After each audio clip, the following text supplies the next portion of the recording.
বাঁকুড়ার ইন্দাসের সাম্রঘাট বালিখাতে চরম অস্থিরতা তৈরি হয়েছে। অভিযোগ, বুধবার ভোর 4টা থেকে বালি বোঝাই ট্রাক্টরগুলি খাদানের বাইরে দীর্ঘক্ষণ ধরে দাঁড়িয়ে রয়েছে। স্থানীয় সূত্রে জানা গিয়েছে 300-রও বেশি বালি বোঝাই ট্রাক্টর চালানের অপেক্ষায় আটকে রয়েছে। ট্রাক্টর চালক ও ব্যবসায়ীদের দাবি, নির্দিষ্ট সময়ে চালান না মেলায় ঘন্টার পর ঘন্টা অপেক্ষা করতে হচ্ছে তাদের। ফলে একদিকে যেমন সময় নষ্ট হচ্ছে, অন্যদিকে আর্থিক ক্ষতির মুখেও পড়তে হচ্ছে বহু মানুষকে। ভোর থেকে ট্রাক্টর নিয়ে লাইনে দাঁড়িয়ে থাকলেও এখনও পর্যন্ত খাদান কর্তৃপক্ষের তরফে প্রয়োজনীয় চালান দেওয়া হয়নি বলেই অভিযোগ উঠেছে।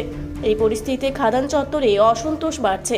চালক ও শ্রমিকদের একাংশের বক্তব্য, দ্রুত চালান দেওয়ার ব্যবস্থা না হলে বালি পরিবহনের কাজ মারাত্মকভাবে ব্যাহত হবে। তবে কেন চালান দিতে দেরি হচ্ছে তা নিয়ে খাদান কর্তৃপক্ষের তরফে এখনও কোনো স্পষ্ট প্রতিক্রিয়া পাওয়া যায়নি।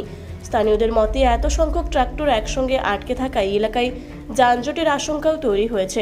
পরিস্থিতির দিকে নজর রাখছে প্রশাসন। এখন সকলের নজর কখন চালান দেওয়া শুরু হবে এবং স্বাভাবিক হবে বালি পরিবহনের কাজ। ভোর 3টের সময় এসেছি, বালি লোড করেছি। চালান দিচ্ছে 9টা সাড়ে 9টার পর। আমরা 3টে থেকে আসছি, 3টের পর 9টা সাড়ে 9টার পর একটা করে চালান দিয়ে আমার গাড়িগুলো দাঁড় করে রেখে দিচ্ছে। 11টা সাড়ে 11টা বেজে যাচ্ছে, বলছে আর কোনো গাড়ি লোড হবে না। ঠিক আছে, এদের এগুলো সব চাল, ওই চালে চলছে, লরি চলছে, সব ট্রাক্টর খালি করে দিচ্ছে। খালি হয়ে যাওয়ার পর রাত্রিরে দুপুরে লরি চালাচ্ছে। ঠিক আছে, সারা রাত আমরা বালি বইতে আসছি, অ্যাক্টিভ করে লোকের ঘরে মাল পড়ছে। আমরা রাত 3টে থেকে এসে এখানে ঘুরে বেড়াচ্ছি। ওরা ঘুমোচ্ছে অফিসে। আর লরি কি ছেড়ে দিচ্ছে? প্রত্যেক ঘর মালিক ডেকে আমাদেরকে কৈফিয়ত দিতে হচ্ছে যে 1200 টাকায় বালি, তোরা আজকে 5000 টাকা দাম বলছিস কেন, 6000 টাকা দাম বলছিস কেন? আমরা পাবো কোথা থেকে 1200 টাকার বালি? আমরা খাদে এলে কোপন দিলে বলছে 2টি মাল দেবো, আর কোনো মাল নেই। ঠিক আছে, আর বলছে সবার জন্য 1200 টাকায় বালি। কোনো মালিক কেউ 1200 টাকার ঘর মালিক বালি পাচ্ছে না। শুধু কি ট্রাক্টরে দাঁড় করে রেখে দিচ্ছে, বাকি লরি ফরি সব ছেড়ে লরি ওদের টাইম মতো ঠিক লোড করে ছেড়ে দিচ্ছে। ট্রাক্টর ভোরবেলায় দাঁড় করে দিচ্ছে, 12টা 1টা পর্যন্ত জাম, তারপর সব খালি করে দিচ্ছে।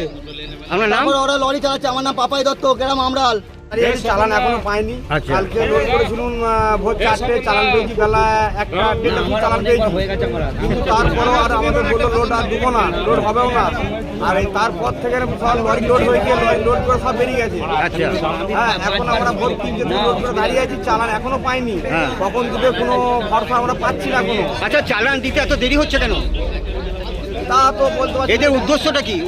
এদের আমরা এখন বুঝতে পারছি না ওরা কি বলতে চাচ্ছে। আচ্ছা, তো এদের মধ্যে কি চোদগোল আছে?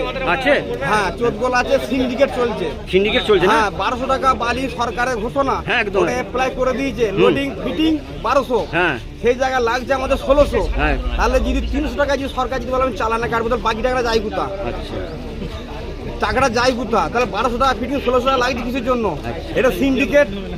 এই সিন্ডিকেট সরকার আগেই বলেছে বন্ধ করতে হবে। তাহলে আজকে আমরা এসেছি এই জন্যই, সবাই আমরা এটা প্রতিবাদ করার জন্য আমরা এসেছি এখানে। অল ট্র্যাক্টর 1200 টাকা ফিটিং থাকবে। হ্যাঁ, যে যেখানে ফেলবে বাড়ি ভাড়া দিয়ে শুধু নিয়ে যাবে। ফিটিং 1200 টাকা, এর বেশি কিছু হবে না। আপনি কোথা থেকে আসছেন? আমার বাড়ি জিনকরা, ইন্দাসখানা। আপনার নাম? আমার নাম মোহাম্মদ আলী শেখ। বাঁকুড়া থেকে দেবনাথ মধুকের রিপোর্ট, রূপসী বাংলা মিডিয়া। পুরুলিয়ায় পাত্রপাত্রী যোগাযোগের একমাত্র বিশ্বস্ত প্রতিষ্ঠান বিবাহ পরিচয়। আপনার মনের মতো জীবনসঙ্গী খুঁজতে পাশে রয়েছে বিবাহ পরিচয়। তাই আর দেরি না করে আজই যোগাযোগ করুন বিবাহ পরিচয়। Municipality commercial complex, 2nd floor, Chaibasa road, opposite PWD office, Purulia. Mobile নম্বর 9232440272।